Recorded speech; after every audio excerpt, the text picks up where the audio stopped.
Hello, it's Nick at S Valley Dog Training and Midlothian's Dog Reactivity Specialist. How are you doing? So this is your introduction video to loose leash walking. So really important you watch this video because there's a few things that it's important to understand before we start loose walking. So it is not probably, but it actually is one of the most difficult things to train. And one of the reasons for that is that when your dog pulls on the leash and you move forward with your dog, that's rewarding for your dog because your dog just wants to move forward, whatever way forward is. You know, whatever direction you're both pointing in is forward, and your dog has this natural desire to ambulate, in other words, to walk and move forward at a pace that's going to be quicker than your own pace. So your dog will be continuously rewarded on each walk for pulling in the leash. And you know, that's not what you want. You know, I've certainly had clients where they've had bad backs, shoulder pain, and even broken bones through dogs that pull hard on the leash when they're walking. So that's not so great. So sorry, the noises in the background about a dog park, and there's dogs in the field next to you running about, barking, having a great time. So we're in the other field. So Breeze is having a wee look there. I think the dog can hear me. So anyway, moving on. So yeah, your dog pulls on the leash because when your dog pulls on the leash, it gets to move forward, so continuously rewarded. So that's why your dog pulls in the leash. It works for your dog. So we need to teach your dog to do different things, and we need your dog to associate being on the leash in a certain way means that you walk nicely beside you. Much easier said than done. So couple of notes on this one. So before you even start on the training videos for this, I would not strongly recommend, I would say it's a must, that I've got other training videos up that you must practice and watch first. So definitely have to do the one on conditioning markers such as good or a clicker. You definitely, because this is definitely necessary before we start this training to be really quite competent and good at the automatic eye contact. So definitely go back and watch that video before we do this.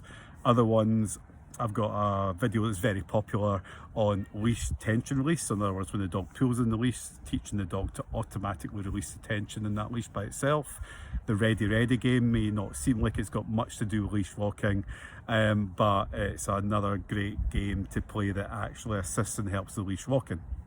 And indeed, anything in any training that involves your dog to paying attention to you, which is going to be 99% of the training that you do, is really important for helping with leash walking, because the way I teach leash walking is about your dog paying attention to you, and the way I teach it centers around eye contact. So what I don't do is I don't do figures of 8, I don't do fall in the hand stuff. Other trainers do that and it works really well for them and their clients.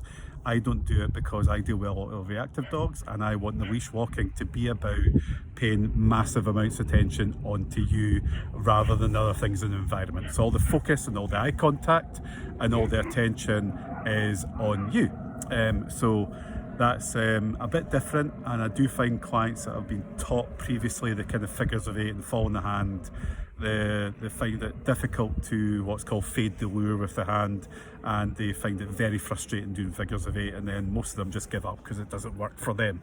So this is a different way of teaching leash walking training, and this to me is a really important way of teaching it for reactive dogs in particular. In fact, I think I can hear a couple in that park there. Sounds like a wee barky cockapoo or something. Anyway, we shall carry on without that.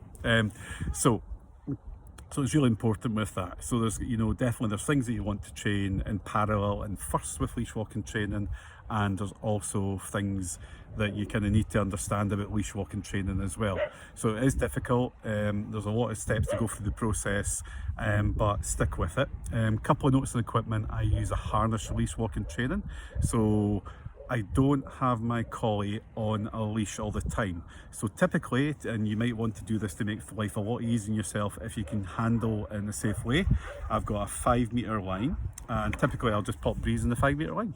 So I'm not leash walking, and that will go in the back clip of our harness. I use the Perfect Fit harness for Breeze.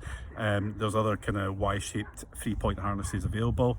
You want one with a front clip and you want one with a back clip. So when I'm not leash walking Breeze, in other words, she's just going about for a casual sniffy walk, and that's the majority of the walking I actually do with Breeze, I use the back clip, and that signals to her that she's got a bit of freedom. She can't drag me at the end of the leash, but she's got a bit of freedom to sniff about and just be a dog, which is great. And then I have a leash. You know, this is about 1.8 to 2 meters, this leash. Too short and you're going to be fighting against the leash with the dog. Too long and you're just really not got a leash in your dog, you've got a line. So about 1.8 to 2 meters long ideally, and that gives a nice balance between freedom and restriction for your dog. And when I do this, I only clip it on the front leash, and that signals to Breeze that we're leash walking training. Now the next few videos on leash walking training, I ain't going to use a leash at all, because it just gets in the road of your training. It's in the later stages we do this. So the final thing that's important to know about leash walking training is start it in your house, a very low distraction area, then build up distraction to your garden, then build up the distraction to a quiet street, then build up the distraction level to a busier street, quiet park, busy park. So you've got to gradually build the distraction levels up. If at any point your dog, for example, did it well in the garden but not in the street, then go back to the garden. Yeah, so it's too much for the dog. And quite often what I say to my clients is we've got to start in the low distraction area. You don't do your driving lessons at Sheriff all roundabout, you do them in quiet streets. So it's the same for your dog. In order for your dog to learn, we've got to be on the equivalent of the quiet streets. So start in your house and your garden first. It's dead important. Think about the equipment you use, and yeah, this is going to be a lot of repetitive training, but in the end it's beautiful because your dog just walks right by your side looking at you, and it's you'll be the envy of all your kind of friends and neighbours. So good luck with the training, and stick in.